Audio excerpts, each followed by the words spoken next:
नमस्कार, स्वागत है आप सभी का। आप देख रहे हैं morning prime time Ganga prime. मैं हूं आपके साथ राजीव ढोंडियाल। शुरुआत करेंगे गंगा प्राइम की बड़ी खबर से। जौनपुर से खबर मिल रही है जहां पर दुष्कर्म के बाद हत्या की वारदात को अंजाम दिया गया। जौनपुर में दुष्कर्म के बाद हत्या कर दी गई है। विवाहिता से दुष्कर्म किया गया और उसके बाद उसकी निर्मम हत्या कर दी गई है। जौनपुर से बहुत बड़ी खबर मिल रही है। एक विवाहिता, उसके साथ दुष्कर्म हुआ और उसके बाद उसकी हत्या कर दी गई। बरसठी थाना इलाके के रसूला गांव में रविवार की रात को अज्ञात बदमाशों ने एक विवाहिता के दुष्कर्म करने के बाद ईंट पत्थरों से, रॉड से सिर कुचलकर मार डाला, हत्या कर दी। इस पूरे मामले के बाद से इलाके में सनसनी फैल गई। बहुत बड़ी खबर, दुखद खबर, चिंताजनक खबर। एक विवाहिता के साथ दुष्कर्म हुआ और उसके बाद ईंट, पत्थर, रॉड से कुचलकर, मार कर युवती को मार डाला गया। सूचना पर पुलिस पहुंची, शव को कब्जे में लेने का प्रयास में वो लगी रही, लेकिन इस बीच में ग्रामीणों की भीड़ भी वहां पर जानकारी मिल रही है कि लगी हुई है। जौनपुर से खबर मिल रही है जहां एक विवाहिता के साथ दुष्कर्म हुआ, उसके बाद उसकी हत्या कर दी गई। बाद में पुलिस पहुंची तो दरवाजे पर ग्रामीणों की भीड़ लगी हुई है, कोई भीतर नहीं जा पा रहा है, दाखिल नहीं हो पाया। बरसठी थाना इलाके के रसूला गांव का ये मामला है जहां पर एक युवती के साथ दुष्कर्म हुआ और उसके बाद उसको मौत की घाट उतार दिया। खबरों में आगे बढ़ रहे हैं। पशुधन विभाग में करोड़ों का टेंडर दिलाने के नाम पर ठगी का पूरा खुलासा हो गया, जिसमें 3 और शातिर ठगों को यूपी एसटीएफ ने गिरफ्तार किया है। टीम ने अनिल राय, उमाशंकर तिवारी, रूपक राय को पकड़ा है और ये पूरा का पूरा रैकेट विधानसभा के अंदर से संचालित हो रहा था, विधानसभा के अंदर भी फैला था। इसमें पशुधन राज्य मंत्री जयप्रकाश निषाद का निजी सचिव धीरज कुमार, तो प्रधान सचिव रजनीश दीक्षित का भी नाम है, उनको गिरफ्तार किया गया है। साथ ही लखनऊ पुलिस का एक सिपाही भी इस नेटवर्क में शामिल था। तो पशुधन विभाग में टेंडर, पहले शिक्षा, बेसिक शिक्षा महकमे में एक के बाद एक घोटाले उजागर हुए। कस्तूरबा गांधी आवासीय विद्यालय मामले में 69,000 शिक्षक भर्ती का मामला हो, तो अब पशुधन विभाग में एक बहुत बड़ी ठगी टेंडर के नाम पर। और आप ये सुनकर हैरान हो जाएंगे, ये जानकर आप हैरान हो जाएंगे कि विधानसभा के अंदर ये टेंडर जो लेना चाहते उनको बुलाते थे और भीतर ही कमरे में ही सारी डील इनकी होती थी। ये फर्जी अधिकारी बनते थे, खुद को कोई निजी सचिव, कोई दूसरा सचिव विभाग से जुड़ा हुआ बताते थे और डील करते थे। और विधानसभा के अंदर फर्जी नेम प्लेट भी थी इनकी।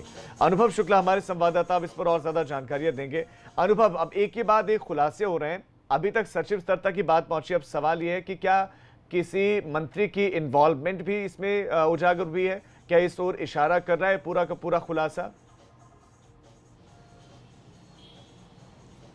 देखिए, ये जो पूरा फर्जीवाड़ा है वो जो प्रधान सचिव रजनीश दीक्षित है और जो निजी सचिव है जयप्रकाश निषाद, जो पशुधन राज्य मंत्री हैं, उनको भी एक कमरा अलॉट रहता है और उसी कमरे को वो एक इम्पोस्टर को वहाँ बैठा देते थे और वहाँ पर उपनिदेशक पशुपालन के मित्तल की वहाँ पर नेम प्लेट बाकायदा लगा देते थे।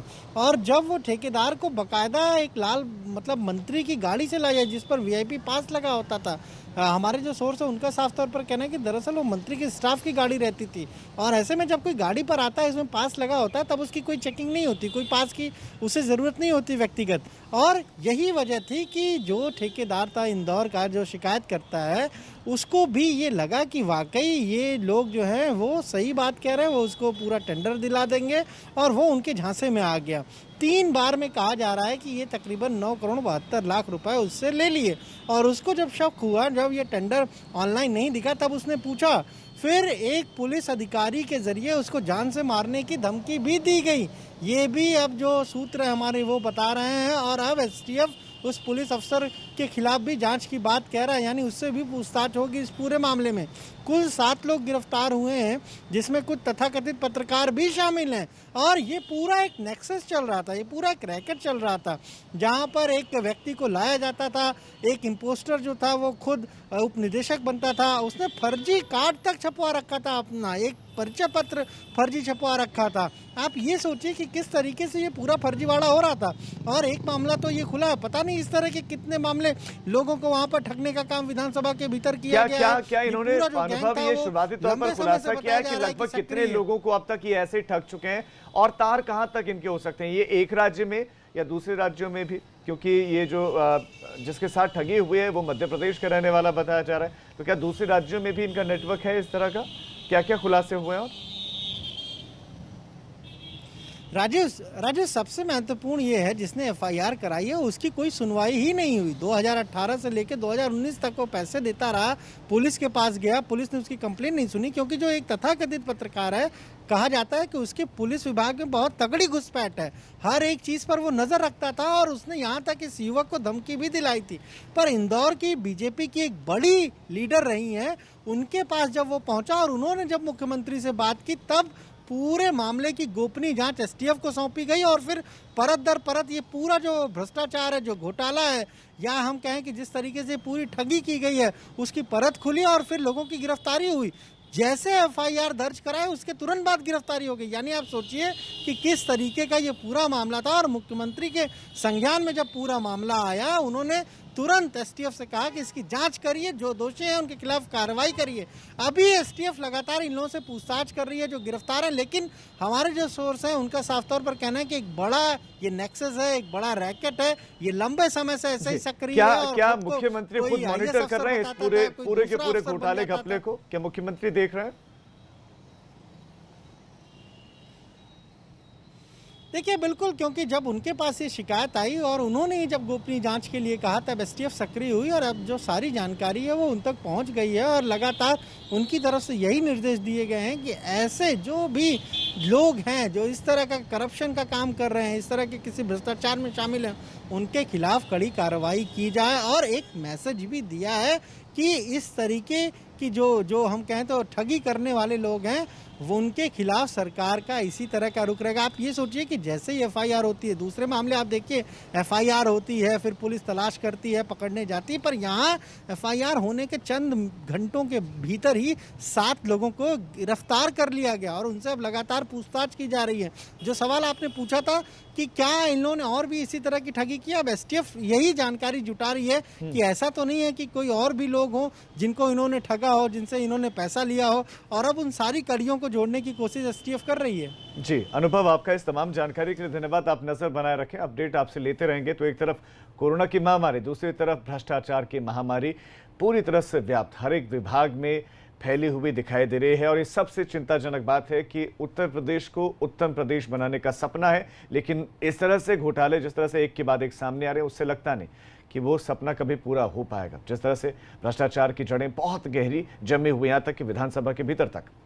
ठगी के खुलासे के बाद 11 आईएएस अफसरों का ट्रांसफर किया गया है। सचिवालय प्रशासन के अपर मुख्य सचिव को हटाया गया है। ब्रैकेट के खुलासे के बाद महेश गुप्ता पर गाज गिरी है।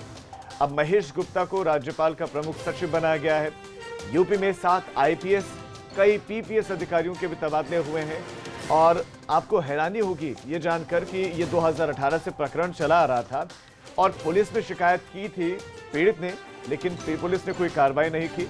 ये बताया जा रहा है कि कुछ ऐसे पत्रकार जो खुद को पत्रकार कहते हैं, लेकिन पत्रकारिता जैसा उन्होंने कुछ किया नहीं, उनकी पुलिस विभाग में अच्छी खासी पकड़ और उन्होंने इस मामले को उठने नहीं दिया।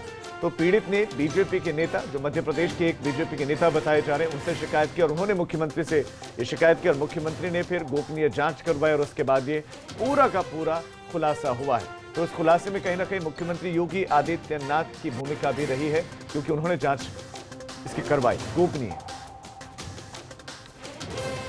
इधर बढ़ते कोरोना संक्रमण पर भी मुख्यमंत्री योगी आदित्यनाथ सख्त हैं। मेरठ समेत 11 जिलों में नोडल टीम भेजे गए। 11 जिलों में, मेरठ भी इसमें शामिल, नोडल टीम भेजे गए हैं। 5 दिन में मुख्यमंत्री को ये नोडल की टीम अपनी रिपोर्ट देगी। तो मेरठ समेत 11 जिले, ये वो जिले हैं जहां से कोरोना के सबसे ज्यादा केसेस आ रहे हैं। नोडल की टीम भेजी गई। देखो, गौतम बुद्ध नगर से केसेस आ रहे हैं, गाजियाबाद, बुलंदशहर में नोडल की टीम भेजी गई है और कोरोना संक्रमण पर नियंत्रण को लेकर यहां पर काम होगा। इसी तरह की एक टीम थी जो आगरा में जिसने मोर्चा संभाला। आगरा की स्थितियां पूरी तरह से कंट्रोल में है। आगरा में एक्टिव केसेस बहुत कम है, वहां पर रिकवरी रेट 90% से ज्यादा का है। तो ये आगरा में उपलब्धि देखने को मिली। ये कामयाबी थी कि जहां 800 से ज्यादा केस हो गए थे और कोई राहत मिलती दिख नहीं रही थी, जिलाधिकारी पूरी तरह से वहां पर कमजोर साबित हो रहे थे। फिर मुख्यमंत्री ने टीम को भेजा विशेष और उसने वहां पर कंट्रोल किया स्थिति को। अब ऐसे ही एक टीम मेरठ समेत 11 जिलों में भेजी गई है और इसमें गाजियाबाद भी शामिल है, इसमें बुलंदशहर भी शामिल है। तो कुल 11 ऐसे जिले हैं जहां से कोरोना के सबसे ज्यादा केसेस आ रहे हैं। इन जगहों पर जाकर ये नोडल अधिकारी अब स्थितियों का जायजा लेंगे। नियंत्रण कैसे होगा इस संबंध में सारी जानकारियां वो मुख्यमंत्री को देंगे कि जिलाधिकारियों का जो काम है वो किस तरह का है, क्या वो कोरोना पर कर पा रहे हैं या फिर नहीं। तो 5 दिन में मुख्यमंत्री को ये नोडल की टीम रिपोर्ट देगी और हो सकता है कि उनकी रिपोर्ट के बाद मुख्यमंत्री कुछ और निर्णय ले, जैसा उन्होंने आगरा के लिए लिया था।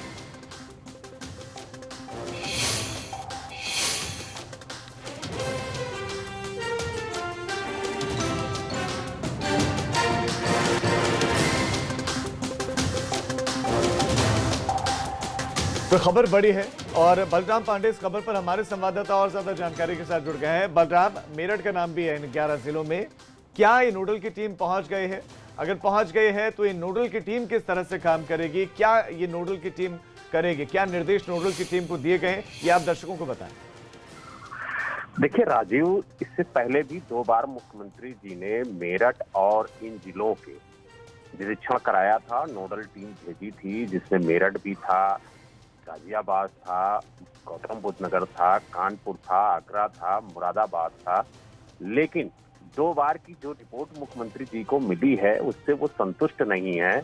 लगातार चाहे वो मेरठ हो, गाजियाबाद हो, गौतम बुद्ध नगर हो, आगरा हो, कानपुर हो, यहाँ पर आंकड़े बढ़ रहे हैं और जो मौत का आंकड़ा है वो भी धीरे धीरे बढ़ रहा है। यही वजह है कि उन्होंने चिंता जताई है और 11 जिलों में फिर से उन्होंने एक नई नोडल टीम भेजी है और कहा है कि 5 दिन के अंदर इस पूरे जिले का निरीक्षण करके रिपोर्ट पेश की जाए और ये देखा जाए कि जो संक्रमण बढ़ रहा है उसको कैसे रोका जाएगा और जो मौत का आंकड़ा है उस पर कैसे नियंत्रण पाया जाएगा। इस पूरी रिपोर्ट को मुख्यमंत्री जी ने 5 दिन के अंदर तलब की है। जी बलराम, अब आप दर्शकों को ये भी बताइए कि ये जो नोडल की टीम है ये किस तरीके से काम होती है, क्या काम करती है, कितने सदस्य इसके होते हैं, क्या ये सिर्फ जिलाधिकारी से बात करते हैं या अस्पतालों में जाकर काम करते हैं, किस तरीके से काम करती है टीम?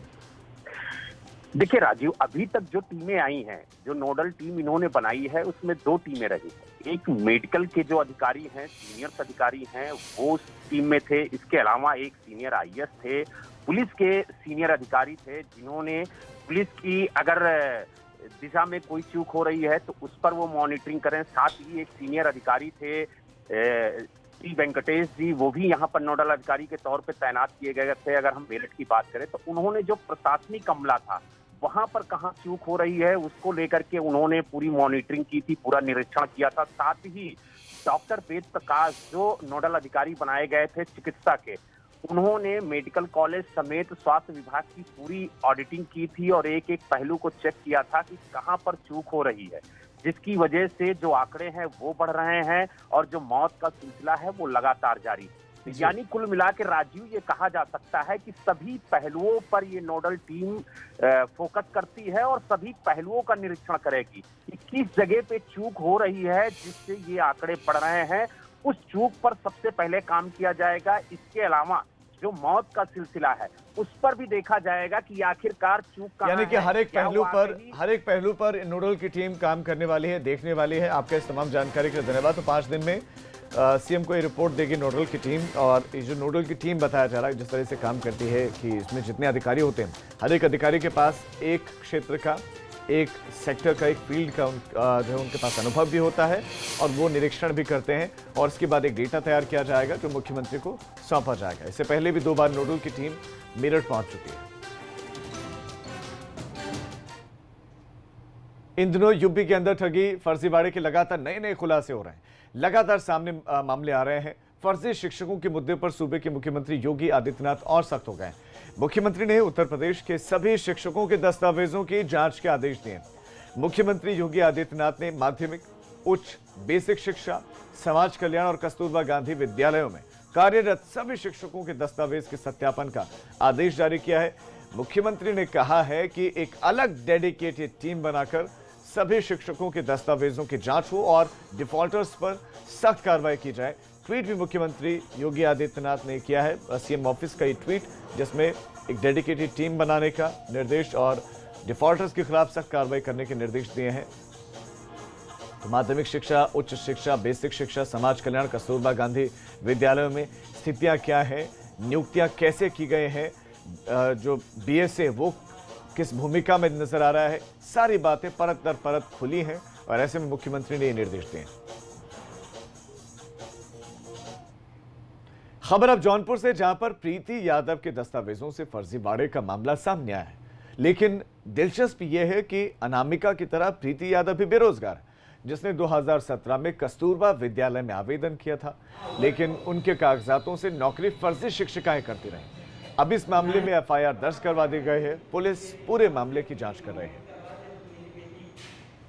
उन्होंने एक अधिकारी हैं मिश्र शोभा, उन्होंने एक तहरीर दी है थाना कोतवाली में, जिसमें उन्होंने अंकित किया है कि एक ही आधार कार्ड पे अलग अलग जन्मतिथि में 2 जगह, ये जो अभियुक्ता जिसकी बात आप कर रहे हैं उनका 2 जगह अंकन है, उसी आधार पे एफआईआर कायम हुआ है। बीच में नहीं, आधार कार्ड एक ही आधार कार्ड पे 2 अलग अलग अंक पत्र इशू हुए हैं। एक आजमगढ़ में जो इशू है वो अलग अलग पत्र है, और जो जौनपुर में, जनपद जौनपुर में वो अलग है।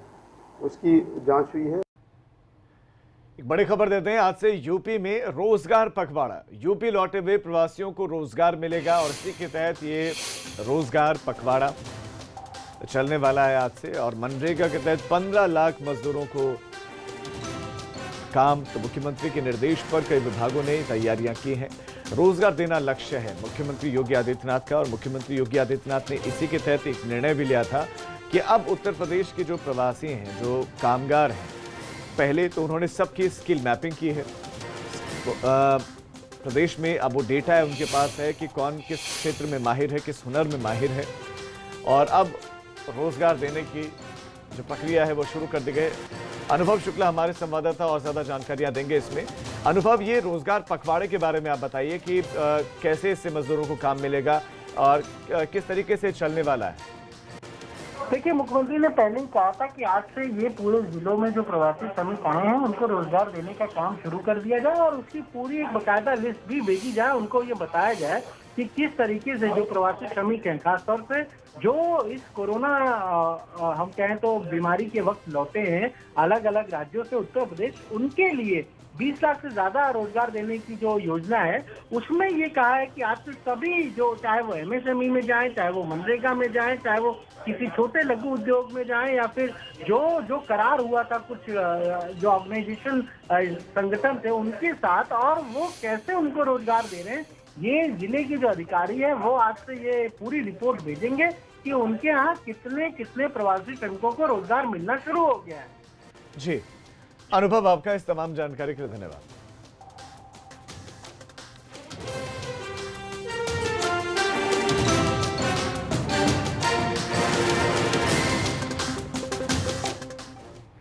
वाराणसी से अब आपको खबर देते हैं, जहां पर कोरोना के 6 नए मामले सामने आए। 19-52 साल के बीच के सभी मरीज बताए जा रहे हैं। 6 पॉजिटिव केसेस वाराणसी से।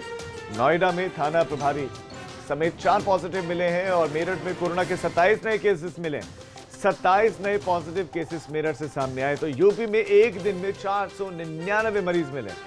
एक दिन के अंदर 499 पॉजिटिव केसेस के बाद संख्या 13,615 संक्रमितों की उत्तर प्रदेश में पहुंच गई है। तो ये उत्तर प्रदेश में कोरोना का अपडेट भी है। संख्या 13,615 है और सबसे ज्यादा केसेस जो आज आए हैं उसमें मेरठ है, जहां से 27 केसेस आए हैं। नोएडा से केसेस आए हैं और चिंताजनक बात यह है कि थाना प्रभारी भी कोरोना पॉजिटिव मिले। अब एक छोटे से ब्रेक के लिए हम रुक रहे हैं, फौरन लौट रहे हैं। आप देखते रहिए एबीपी गंगा।